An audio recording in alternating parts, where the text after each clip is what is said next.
Hello again, friends. I am that Brit Rick, and this week I'm going to be sharing with you the best tips that I have for Hello Kitty Island Adventure. If you enjoy this video, make sure to hit that like button and subscribe if you would like to see more video game content. For my first tip, we have bulk crafting and cooking. By now you've probably learnt a few companion abilities. Some are more valuable than others. One of my biggest tips, especially if you have accumulated a ton of materials, is bulk gift crafting. For example, you're probably already using Hello Kitty to help bake gifts for your island residents. But instead of making your 3 daily gifts each day, try making significantly more. With her sous chef ability, the chance of her creating an extra item increases as it levels up. The more you make, the more items she will make. If you have the resources to make 20 of it, do it. Chances are she could easily get you another 10 depending on her ability level. Same with Chococat.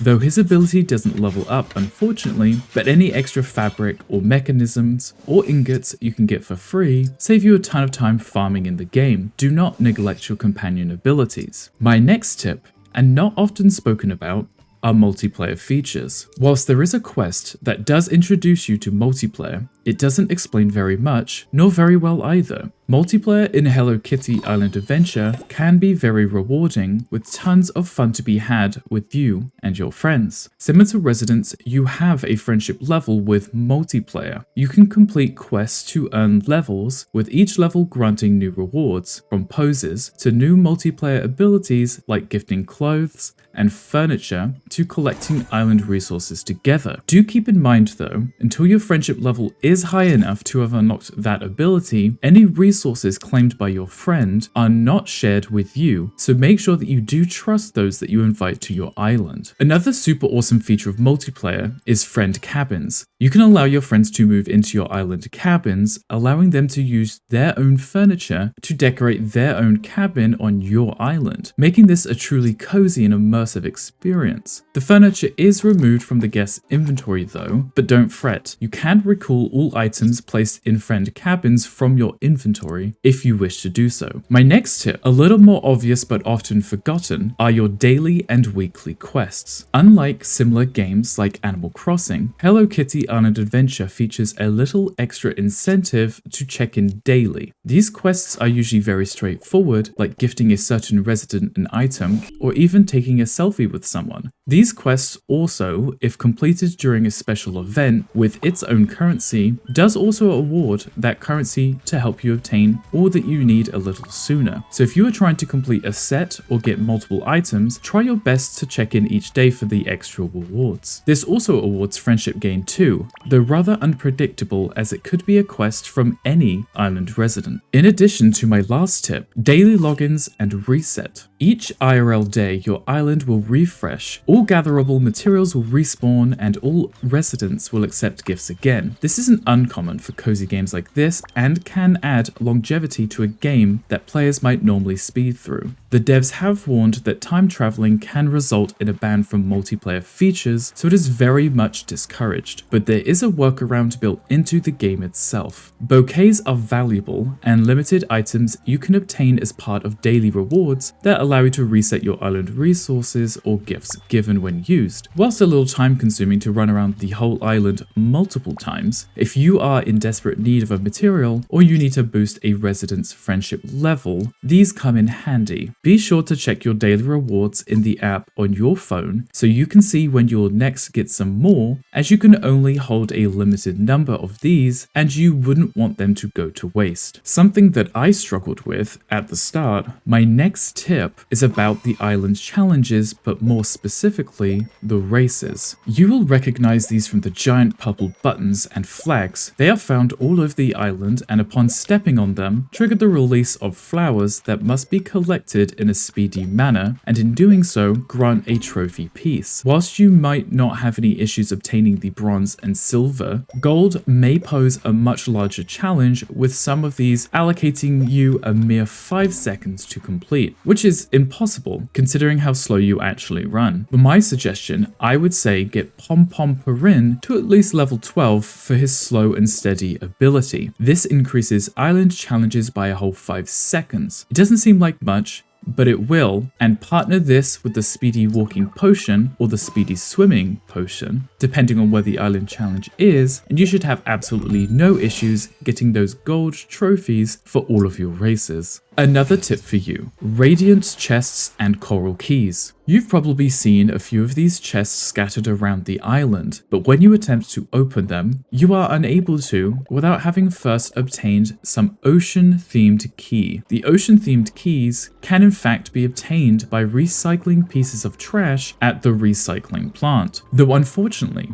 recycling doesn't always guarantee that you will obtain a coral key, so this makes the coral keys somewhat elusive and harder to get. Not to mention that they are single use, so you will need to collect quite a few of these. My main suggestion here would be to actually check the contents of each chest and figure out which you wish to open sooner rather than later. If you're looking for more pieces of trash though, don't worry, they do respawn after about 5 minutes. Finally, but just as important to note, the shop rotations. Whether it be Tuxedo Sam's clothing store or My Melody's furniture store, the items available to purchase change with each day. Some of the items for sale are rarer than others too. I would highly suggest that you check back each day if you're hoping to find something good. Do take into consideration that some of the rarer items also have higher material requirements, so it's always wise to hoard a lot of resources in preparation for your purchasing. But do not fret if you see an item or a piece of clothing you wanted but is not in the color that you needed. After unlocking the dye ability at Tuxedo Sam's or the furniture customizing with My Sweet Piano, you can change the appearance of what you want for a little dye, of course. Another thing to note here, during events, certain items will be available in these stores that cannot be obtained anywhere else. These will require the currency from that event, so take extra care to keep an eye out for those if you don't want to miss them. These are my best tips for Hello Kitty Island Adventure. If you found any of these helpful, please do hit that like and subscribe button. If there are any tips that you would like to share, please do let me know in the comments below. That's all for now, folks. Thank you for hanging out.